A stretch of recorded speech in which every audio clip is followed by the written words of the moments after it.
বলো। শুভ দুপুর বন্ধুরা, আজকে চলে এসেছি শুক্রবারে খাবার দাবার নিয়ে।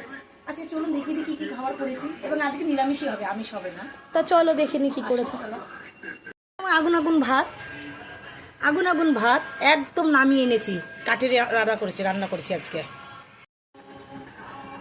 তার সাথে আছে কচু বাতে, একদম শুকনো লঙ্কাতে মেখে রেখে দিয়েছি কচু বাতে, দারুণ। তার সাথে আছে বড়া ভাজা, এটা গিমা পাতা বড়া ভাজা এবং শুকনো লঙ্কা ভাজা। গিমা পাতার সঙ্গে শুকনো লঙ্কা দিয়েও গরম গরম ভাতে বাবা বেশ দারুণ লাগে। দারুণ লাগবে। তার সাথে আছে টমেটোর ডাল, একদম ধনে পাতা দিয়ে টমেটোর ডাল করেছি। এটা তো থাকতেই এটা হবে। থাকবে, গরমকালে থাকবেই, কারণ গিমা পাতার সঙ্গে একটা টমেটোর ডাল না হলে চলে, একদম। গরমে তো লাগবেই। হ্যাঁ, তা ডালের সাথে আর কি আছে বলো। স্পেশালি এটা হচ্ছে আলু পোস্ত, একদম পোস্ত দিয়ে করেছি আলু পোস্ত।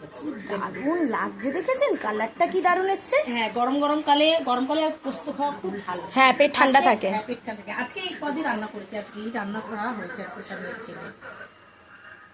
যদি ভালো সানিয়া কিচেনে এই সবজি যা বানিয়েছি যদি ভালো লেগে থাকে, আপনারা আমাদের পাশে থাকুন।